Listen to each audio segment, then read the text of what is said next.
भारत ने 10 मिनट में वो कर दिखाया जो पाकिस्तान ने 76 साल में कभी नहीं सोचा था। आतंक का वो गढ़ जो अजमल कसाब की ट्रेनिंग का मक्का था, अब मलबे का टीला बन चुका है। और ये सब सिर्फ ऑपरेशन सिंदूर के तहत हुआ। नाम सुन के उनको लगा सिंदूर, लेकिन जब मिसाइलें गिरी तो पाकिस्तान के होश उड़ गए। क्या आप जानते हैं कि सिर्फ 10 मिनट, हाँ पूरे 10 मिनट में भारत ने आतंकवाद के 9 ठिकानों को ऐसे तबाह किया, पाकिस्तान को खुद बोलना पड़ा कि हाँ हमला हुआ है। अब ऐसा रोज रोज तो नहीं होता, लेकिन जब होता है तो इतिहास बनता है। और इस वीडियो में हम उसी इतिहास को आपके सामने मजेदार, सीधा और बिना किसी चीनी कोटिंग के पेश करने जा रहे हैं। इसलिए बने रहिए इस वीडियो में। और हाँ, वीडियो अगर पसंद आए तो इसे लाइक करें और चैनल को सब्सक्राइब करना मत भूलना, वरना अगली बार आपको खबर न्यूज से देखना पड़ेगी और फिर आपको वो मजा नहीं आएगा।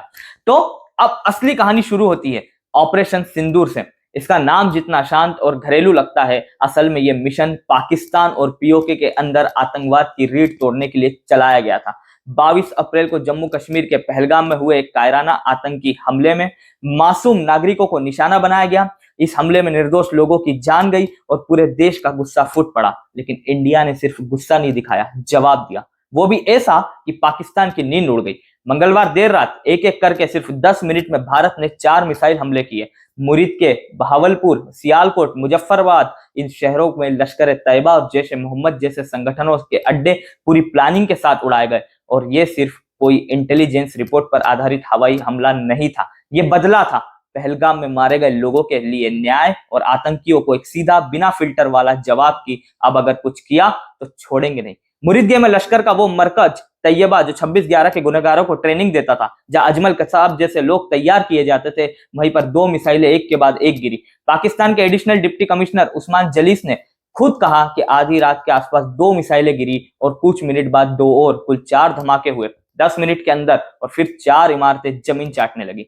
अब अगर बहावलपुर की बात करें तो जैश ए मोहम्मद के मरकज सुभान अल्लाह को भी नहीं छोड़ा गया।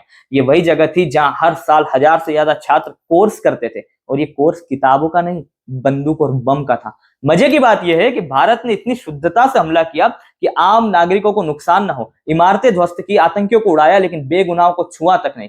कहते हैं ना, जब काम में नियत हो तो सर्जिकल स्ट्राइक भी आर्ट लगती है। लेकिन यहाँ अब कुछ लोग कहेंगे कि पाकिस्तान तो हमेशा इनकार करता है, तो इस बार क्या हुआ? जनाब, इस बार पाकिस्तान की खुद की सरकार ने कहा हाँ हमला हुआ है, 4 जगहें तबाह हो गई हैं। और ये पहला मौका था जब पाकिस्तान ने बिना प्रेस कॉन्फ्रेंस, बिना झूठ बोले सीधे स्वीकार किया कि इंडिया मीन्स बिजनेस। और इन हमलों में सिर्फ इमारतें नहीं, पूरी की पूरी आतंकी फैक्ट्री तबाह कर दी गई। कुल 9 टारगेट्स, जिनमें से 5 लश्कर और जैश से जुड़े थे, एक एक करके मिट्टी में मिलाए गए। और यही नहीं, पाकिस्तान में खबरें चलने लगी कि मसूद अजहर का पूरा खानदान इस हमले में खत्म हो गया। जैश को इस ऑपरेशन में बहुत भारी नुकसान हुआ, जबकि लश्कर को भी झटका लगा, लेकिन वो थोड़ा कम था। यानी एक तरह से बाय 1 गेट 1 फ्री ऑफर चल रहा था। लश्कर के साथ जैश फ्री में गया, लेकिन कहानी यहीं खत्म नहीं होती। असली गुनहगार जो पहलगाम हमले के पीछे थे, टीआरएफ यानी लश्कर का ही नकाबपोश संगठन, अभी भी फरार है। खुफिया एजेंसियों ने एनआईए के जरिए आम जनता से अपील की है कि अगर किसी के पास कोई वीडियो, फोटो या जानकारी है तो तुरंत बताए, और इसके लिए इनाम भी है, वो भी पूरे 20 लाख रुपए। सोचिए, एक फोटो और आप करोड़पति नहीं तो लखपति तो बन ही सकते हैं। हालांकि कुछ आतंकियों के स्केच भी जारी किए गए हैं और कुछ के श्रीलंका भागने की खबर भी आई थी। इस पर श्रीलंका एयरपोर्ट पर हाई अलर्ट घोषित कर दिया गया, क्योंकि भारत अब सिर्फ अपने घर में नहीं, पड़ोसी के यहाँ भी आंखें गड़ाकर रखता है। और अब आते हैं उन हाइड आउट्स पर जो इन आतंकियों ने जंगलों और पहाड़ों में बनाए थे। गड्ढे खोदकर, ऊपर लकड़ियां और पत्ते डालकर, नीचे रजाई, बोरियों में चावल और राशन।